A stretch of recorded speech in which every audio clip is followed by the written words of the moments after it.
생각해 보려고 합니다. 여러분, 공항에 가보면 위조 지폐를 감별하는 장치가 있습니다.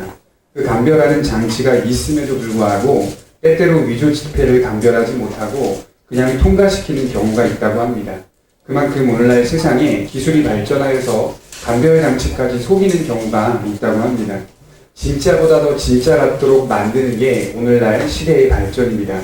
제가 궁금해서 저희 이제 집에 칼라 프린트가 있는데 칼라 프린트로 이렇게 돈 10,000원을 꺼내가지고 복사를 한번 해봤어요.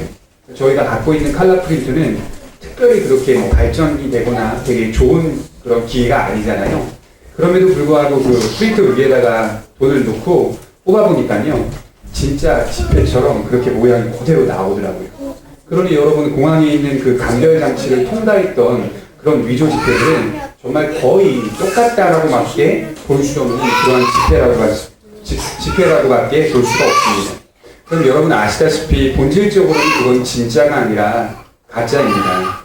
진짜 지폐는 절대 아닙니다. 비록 사람들이 그 지폐로 하여금 속을 수는 있겠지만 그것의 본질은 분명히 가짜입니다. 위조된 것이죠. 전 세계적으로 짝퉁의 왕궁이라고 불리우는 나라가 하나 있는데 그 나라가 바로 중국입니다. 물론 지금은 굉장히 많이 중국이 변해 있지만 오래전부터 이 이미지는 아직도 벗겨지지가 않습니다. 진짜보다 더 진짜처럼 잘 만드는 나라가 중국이라고 합니다. 나이키 운동화라든지 아디다스, 아식스, 그리고 명품 시계, 지갑, 티셔츠, 가방 이런 것들이 다 중국을 통해서 만들어져서 대한민국에 이제 들어오게 된다고 합니다. 진짜 제품 가격보다요, 월등히 3분의 1도 아니고 5분의 1 정도의 저렴한 가격으로 사람들에게 오기 때문에 사람들은 이러한 제품들을 좋아한다고 합니다. 그러나 여러분들 아시다시피 그건 역시 본질적으로는 진짜가 아니라 가짜입니다. 오늘은 제가 말씀을 증거하면서 위조라는 주제를 가지고 믿음을 좀 생각해 보려고 합니다. 17절부터 보시게 되면 무교절의 첫날에 제자들이 예수께 나와서 이르되 6월절 음식 잡수실 것을 우리가 어디서 준비하기를 원하십니까? 이르시되 성 안 아무에게나 가서 이르되 선생님 말씀이 내 때가 가까웠으니 내 제자들과 함께 6월절을 내 집에서 지키겠다 하시더라 라고 말씀하고 있어요. 예수님은 6월절을 준비하는 과정 속에서 자신의 때가 가까웠다라고 말씀하고 있는 내용이 본문의 시작입니다. 이것은 예수님이 이제 십자가에서 6월절의 참된 의미를 이루시는 그 때를 의미하는 말씀입니다. 이 때가 무엇을 의미하는지 혹시 아십니까? 예수님이 말씀하고 있는 내 때가 가까웠다. 십자가에 죽으실 때가 이제 얼마 안 남았다. 이제 코앞이다. 이런 뜻이겠죠. 이제 곧 주님이 잡히시고 십자가에 달리실 것을 말씀하고 있는 예고의 말씀입니다.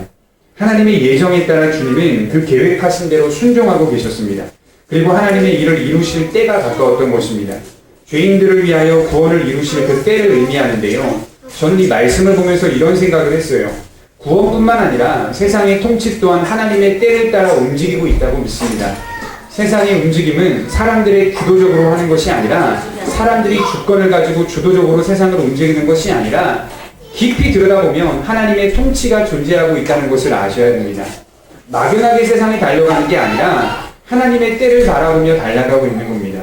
성경은 이를 자주 반복적으로 마지막 때가 있음을 강조하고 있는데 그것은 무엇을 의미하냐면 세상이 돌아가는 모든 역사의 시간과 수레바퀴는 하나님이 정하신 목적대로 움직이고 있다는 거예요. 불교에서는 뭐라고 말하죠? 순환되어진다라고 말하거든요. 사람이 죽으면 그 다음 생에 뭘로 태어난다는 거죠?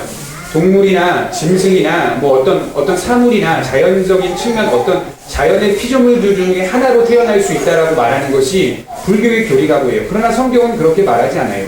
사람은 죽으면 끝이다. 하나님의 사람들은 하나님의 나라로, 하나님의 사람이 아닌 사람들은 하나님의 나라가 아닌 곳으로 간다라고 말하며 더 이상은 세상에 운명이 없다라고 이야기를 합니다. 맞습니다. 하나님의 목적에 따라 세상이 움직여지는 것이 불교처럼 그렇게 순환되어지는 그런 교리는 성경에서 이야기하고 있지 않습니다. 정말 그렇죠. 하나님께서는 그의 목적대로 이 인생들을 움직이고 있습니다. 또한 신자들을 향한 하나님의 섭리 속에서 우리 인생 가운데 부분적으로 하나님은 어떠한 일들을 이루실 때가 있다라는 것을 아셔야 돼요. 우리가 하나님 앞에 기도합니다. 문제를 가지고 나와 간구합니다. 그 문제가 우리가 원하는 때에 이루어지지 않고 하나님이 원하시는 때에 이루어지는 경우도 있다라는 것이죠. 그것을 통해서 우리는 하나님의 때가 있다는 것을 알게 되고 그런 인생 속에서 신자들에게는 하나님이 계시고 하나님을 믿어야 하는 것인지를 깊이 깨닫고 바라보게 된다는 것이죠.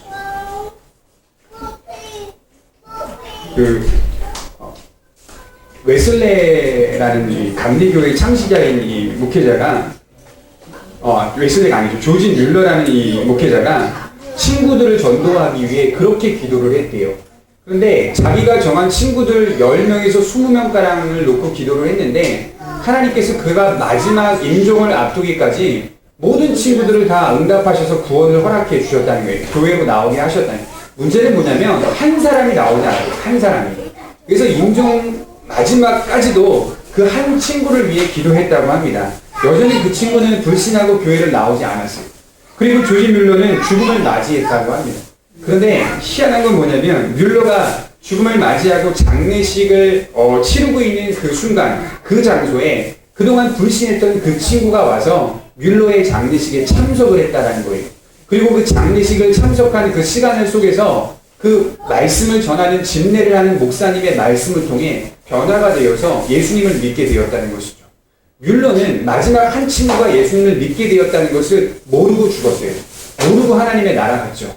그러나 하나님이 보시기에는 하나님의 때가 그 마지막 한 친구가 그가 뮬러가 죽고 난 이후에 예수님을 영접하는 그 때로 이해를 하고 계셨다는 것이죠.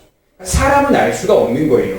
우리 기도가 하나님의 뜻에 합하면 헛되지 않습니다. 언젠가는 하나님이 응답하시고 이루셔서 하나님의 때에 그 일들을 이루어 가신다는 거죠. 하나님의 때가 가까워지고 있는 이 시점에 가장 가까운 자의 배반이 자세히 그려지고 있는데 이제 본론으로 들어갑니다. 20절을 한번 보겠습니다. 본론을 잘 들으셔야 됩니다. 저물 때에 예수께서 12제자와 함께 앉으셨는데 기대어 누우려니와 유대인들은 밥 먹을 때 누워서 먹습니다. 약간 기대서 먹습니다. 왜냐하면 로마 시대의 음식 먹는 문화가요, 약간 비틀어진 상태로 먹어야 소화가 잘 된다라는 어떤 그런 통설이 있었기 때문에 여러분 로마 영화 보면 약간 꺾어서 먹죠. 바로나 이런 어떤 왕들이나 이런 사람들이 그쵸? 그런 것들을 보게 되죠. 그들이 먹을 때에 이르시되 내가 진실로 너희에게 이르노니 너희 중에 한 사람이 나를 팔리라 하시니 그러니까 유월절을 준비하고 함께 식사를 하기 위해 제자들과 예수님이 한 집에 모였습니다. 그 가운데 예수님은 제자들 중에서 한 사람이 자신을 팔 것을 예고하고 계셨어요. 축제와 기쁨이 넘치는 유월절 절기에 엄청난 비보를 듣고 있는 겁니다. 구원을 기념하는 이 절기에 배반자가 있다는 것을 말씀하고 있는 겁니다. 그런 거죠. 여러분 유월절은요 축제예요. 축제. 유월절의 의미가 뭐죠? 유월절의 유래가 어디서 나왔냐고요. 어디서 나온 거예요? 이게 이 절기가 출애굽기에 나온 거잖아요.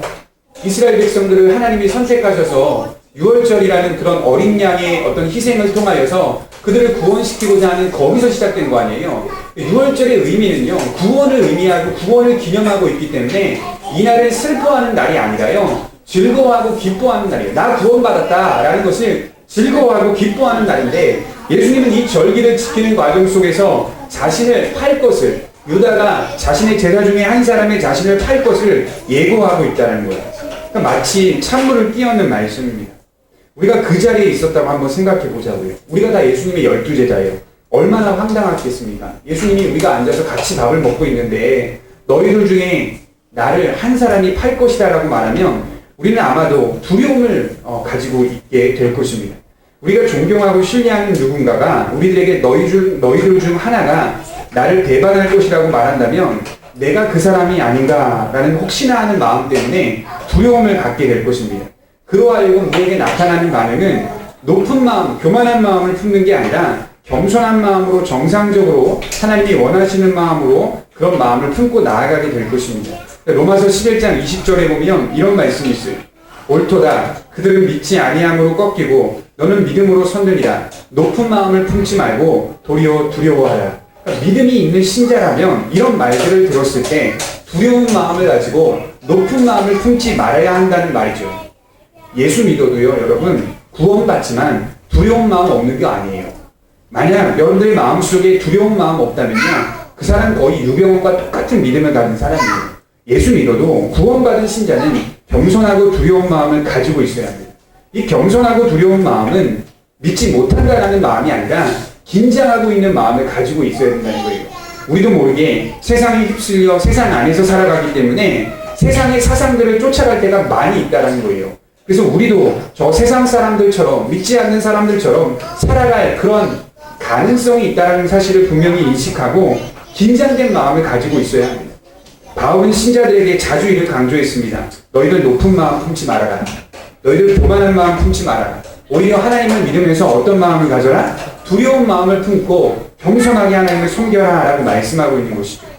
믿음이 있는 자는 높은 마음을 품을 수 없습니다. 예수님의 말을 들은 제자들은 하나같이 이렇게 물어봐요. 22절을 한번 보겠습니다. 그들이 몹시 근심하여 각각 여짜오되 주여 나는 아니지요. 나는 아닙니다. 나는 아니지 않습니까? 라고 물어보는 거죠. 제가 이 원 번역에 보니까 헬라어로 보니까요. 근심하다라는 단어가 아니라요. 슬퍼하다라는 말이에요. 슬퍼하다. 그들이 몹시 슬퍼하여서 예수님께 물어보는 거예요. 주님, 저는 아니지요. 제가 주님을 팔진 않겠지요. 제가 주님을 배반하진 않겠지요. 라고 물어보는 겁니다. 23절과 24절에 예수님이 이렇게 대답해요. 대답하여 이르시되 나와 함께 그릇에 손을 넣는 그가 나를 팔리라 라고 말해요. 인자는 자기에 대하여 기록된 대로 가거니와 인자를 파는 그 사람에게는 화가 있으리로다. 그 사람은 차라리 어떻게 했다고요? 태어나지 아니하였더라면 제게 좋을 뻔하였느니라 라고 말하는 것이죠. 그런 그에게 화가 있고 그 사람은 차라리 태어나지 않았다면 그에게 좋았을 뻔했다라는 말입니다. 주님을 향한 불신은 결국에는 심판으로 마치게 된다는 말이죠. 이 세상 속에서 아무리 잘 되어도 예수님을 향한 불신은 끝날에는 화가 있습니다. 제가 오래전에 아주 큰 사고를 목격한 적이 있었는데요. 그것을 함께 지켜보던 사람들이 이렇게 말하는 거예요. 아저씨, 아줌마들이. 야, 저렇게 죽을 바에는 태어나지 않았다면 좋았을 텐데. 야, 저렇게 죽을 바에는 태어나지 않았다면 좋았을 텐데. 세상 사람들도 그렇게 말해요. 세상 사람들도. 예수님이 지금 뭐라고 말하고 있냐면 가룟 유다한테 하나님의 화가 임할 거라면 차라리 태어나지 않았으면 좋았을 뻔했다라고 말하는 것이죠. 불행한 인생을 산 사람에게 사람들은 차라리라는 말을 붙입니다. 인간에게는 그렇게 하나님이 보시기에 하나님의 뜻대로 하나님을 섬기는 믿음이 온전치 못하고 올바로 서 있지 못한 사람에게 그런 하나님의 대답이 이렇게 본문처럼 이루어지고 있다는 것이죠. 예수님은 유다의 말로를 잘 알고 계셨습니다. 그런 유다를 향한 주님의 애처로운 마음을 지금 표현하고 있는 겁니다. 하나님은 여러분 우리의 과거와 현재와 미래를 아십니다. 그것이 하나님의 영원한 작정과 예정이라고 말합니다. 인간에게는 미래를 볼 만한 능력이나 지혜가 없습니다. 그리고 과거를 되돌아볼 만한 명확한 지혜와 능력도 없습니다. 지금 현재 인간이 할 수 있는 건 뭘까요? 지금 우리가 현재 할 수 있는 게 뭐 같아요? 뭘까요? 완악한 마음을 버리고 회개하며 하나님을 받아들이는 것 밖에는 없어요. 우리가 최선을 다해 인생을 산다는 것은요, 앞으로 살아간다는 얘기가 아니라요, 지금 현실에 어떻게 살고 있냐 이 말이에요. 지금 현실에 하나님을 어떻게 바라보고 믿고 있느냐 이 말이에요. 지금 내 자리에서 하나님을 향해 돌 같은 마음을 먹고 부드럽지 못한 마음을 가지고 완고하고 완악한 마음을 내려놓고 회개하고 있느냐 이 말을 하고 있는 거예요. 저 같으면요, 예수님의 말씀을 이렇게 듣고 그곳에 있던 가룟 유다라면요, 그 말을 듣고 양심에 찔려서 마음을 돌이켜야 마땅하다고 생각합니다. 그러나 가룟 유다는 그 완고하고 완악한 마음을 내려놓고 회개하지 않고 있습니다. 그는 하나님 앞에 그 자리에 그 말씀을 듣고 잘못된 마음을 최대한 버려야 했습니다. 주님의 그 말씀을 듣고 있는 가룟 유다에게 나타나야 할 마음은, 아, 내가 잘못했구나. 내가 이런 마음 품고 있는 거 잘못한 거구나 라고 깨닫고 하나님 앞에 다시금 돌아서야 하는 것입니다. 그거잖아요. 그러나 그 말씀을 듣고도 오히려 그는 당돌하게 이렇게 질문하고 있습니다. 25절을 보겠습니다. 예수를 파는 유다가 대답하여 이르되 라삐여 나는 아니지요. 대답하시되 내가 말하였도다 하시니라. 오히려 유다는요, 이런 질문을 해서는 안 되는 거예요. 마음에 찔리고 양심에 찔린다면 어떻게 자신의 마음을 숨기고 이렇게 예수님 앞에 물어볼 수가 있습니까? 아주 당당하게 말해요. 나는 아니지 않습니까? 내가 선생님을 팔지 않지 않습니까? 저는 아닐 겁니다 라고 당돌하게 물어보고 있는 거예요. 오히려 그는 그 말을 듣고 돌이켜야 했는데 거짓된 마음을 그대로 숨기고 꾸며내어 예수님께 질문을 하고 있는 겁니다. 그의 마음이 얼마나 완고한지를 자세히 보여주고 있는 말씀입니다. 성도 여러분, 신앙생활 속에서 우리는 자주 시험에 듭니다. 특별히 함께 믿는 사람들 때문에 시험에 들기도 합니다. 그러나 가만히 한번 생각해 보세요. 그러면 시험에 들 필요가 없어요. 예수님을 따르는 12제자 속에도 이처럼 위조 지폐처럼 감쪽 같은 제자가 있었습니다. 진실한 것 같지만 결국 거짓된 믿음이 있었습니다. 신앙은 사람에 연연하지 않고 자신의 길을 걸어가는 겁니다. 뒤를 돌아보지 않고 자신의 길을 걸어가는 겁니다. 이번 주에 제가 어떤 사람을 만났더니 자기도 교회를 다니는 사람인데 자기와 같이 예수님 믿는 사람들을 비방하고 비난하는 거예요. 근데 그 사람 말 자세히 들여다보면 진짜 예수 믿는 사람들이 잘못해가지고 말을 하는 게 아니라요. 그 사람 신앙 상태가 그 모양이어서 예수 믿는 사람들 욕하고 있는 거예요. 그 사람의 삶을 자세히 들여다보면 세상 사람들과 그 안에서 똑같이 살고 있으면서도 막연하게 비판하는 건 뭐냐면 예수 믿는 사람들을 비판하고 지적하고 있어요. 자기도 교회를 다니고 자기도 예수님 믿는다고 말하면서 유독 예수 믿는 사람들이 잘못한 것들을 끄집어서 욕하고 비난하고 비방하고 있습니다. 여러분 가만히 한번 생각해 보세요. 그럴 필요 없어요. 교회 다니는 사람들 중에서도요. 가룟 유다와 같이 위조된 사람들 있습니다. 다 예수님 잘 믿는 거 아니에요. 위조되고 감쪽같이 믿음이 있는 척 하면서 교회 다니는 사람이 있어요. 세상과 크게 다를 거 없잖아요. 그 가운데서 우리는 이 소수의 사람들이 예수님을 바르게 믿고 하나님을 의지하며 나아가면 되는 것입니다. 12제자 안에서도 한 사람이 있었어요. 위조된 사람 한 사람이 있었어요. 그러면 수천 명의 성도들 가운데 몇 사람이 있겠습니까? 얼마나 많은 사람들이 위장하고 있겠습니까? 그 사람이 다만 내가 되지 않기를 바라야죠. 내가 위조된 사람이 되지 않기를 바라고 소망해야 하는 거 아닙니까? 그러니 우리는 교회 다니는 사람들을 비방하고 비난할 때 당연한 것이다라고 생각하세요. 그런 사람들 만나면 당연하다. 교회 다니는 사람들 중에서도 양이 있고 염소가 있다. 그거 너희들이 그거 정확하게 판별할 수 있냐? 못하지 않느냐? 양과 염소가 있기 때문에 교회 다니는 사람도 잘못할 수 있다라고 당당하게 말하세요. 그리고 나는 사람 때문에 예수님 믿는 거 아니다. 나는 사람 때문에 교회 나오는 거 아니다. 나는 나의 구원 때문에, 나의 죄악 때문에, 나의 죄된 그런 근본적 결핍 때문에 교회에 나와 하나님을 바라보는 거지 사람에 연연하지 않는다라고 말하면서 당당하게 물리치십시오. 교회 다니는 사람들 때문에 시험에 드는 사람들은 그 사람의 믿음 또한 그렇게 시험에 든 상태라는 것이죠. 우리의 믿음이 건강하고 견고하다면 이건 당연한 겁니다. 가룟 유다와 같은 사람들이 있는 것은 당연한 겁니다. 하나님께서는 이러한 사람들을 우리 교회 안에 섞어 놓으셔가지고 우리의 믿음과 신앙을 잘하고 성숙하게 만드시는 하나님의 하나의 방법일 수도 있다는 것이죠. 오히려 내가 지금 말씀을 드리면서 완고한 마음을 갖고 있다면 그 마음 내려놓고 부드러운 마음으로 하나님을 섬겨야 할 줄 믿으시기 바랍니다. 우리 자신이 신앙생활하면서 지속적으로 다른 사람들 눈치 볼 필요 없이 자기 자신을 점검하면 그 사람 성공한 겁니다. 내 마음이 이러한 마음에 끌리지 않도록 내 신앙이 부패한 마음이 있진 않은지 변질되어져 있진 않은지 그거 생각하면서 하나님 바라보면 되는 거예요.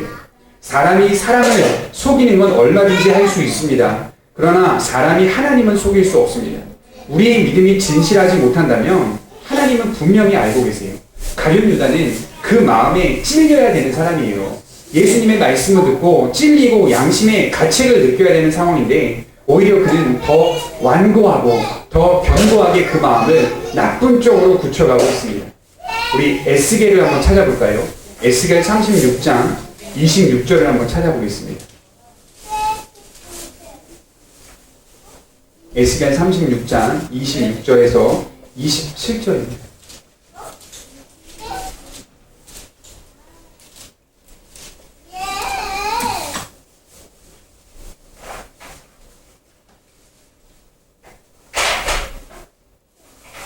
구약성경 1208페이지에 있습니다.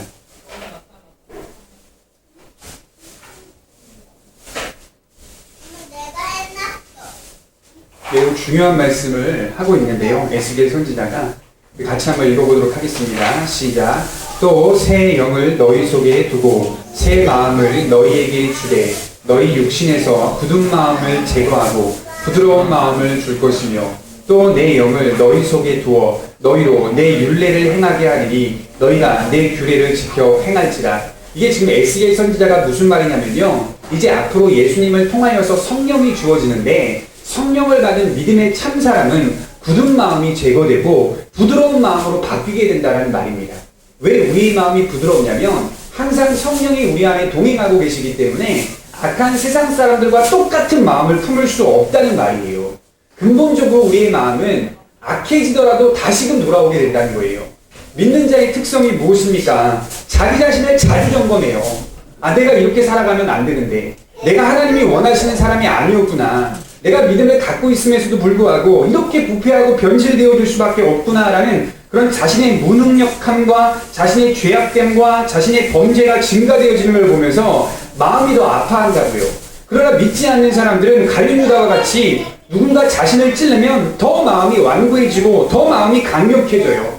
그리고 자신에게 삿대질하고 손가락질하는 사람을 향하여 같이 거부하고 반항하고 대항을 하고 있는 겁니다. 이게 믿지 않는 자의 특성이에요. 믿는 자라면 고개 숙이게 되고 부드러운 마음을 품게 되고 하나님의 말씀 안에서 온전히 하나님을 바라보며 의지하려고 하는 마음을 품게 된다는 것이죠. 여러분 마음은 어떻습니까? 아침에 여러분 교회에 오시면서 어떤 마음을 가지고 오셨습니까? 또 내일은 어떤 마음을 가지고 살아가십니까? 그 모레는 또 어떤 마음을 가지고 살아가십니까? 정말 내가 새 영을 받은 사람이라면, 정말 내가 예수님을 분명히 믿고 있는 사람이라면 우리의 마음이 완고해질 수 없습니다. 우리의 마음이 딱딱해지지 않습니다. 완고한 마음이 아니라 부드러운 마음을 성령께서 매 순간 주십니다.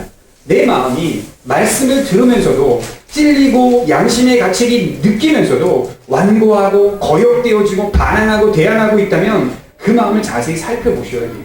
우리 마음은 하나님의 말씀을 들으면 들을수록 완고해지는 것이 아니라 부드러워지는 거예요. 그리고 거기서 멈추는 거 아니라 스스로 하나님께 돌아서도록 이어지게 되는 겁니다. 그게 바로 성경이 말하는 진실한 믿음의 특성이라는 것입니다. 여러분, 마지막으로 말씀드리고 싶은 것은 사람은 속일 수 있으나 하나님은 속일 수 없습니다. 그 사실을 기억하면서 우리의 마음이 하나님이 보시기에 진실한 믿음이 될 수 있도록 지속적으로 하나님을 의지하며 자신을 점검해 가시기를 예수님의 이름으로 축복합니다. 기도하겠습니다.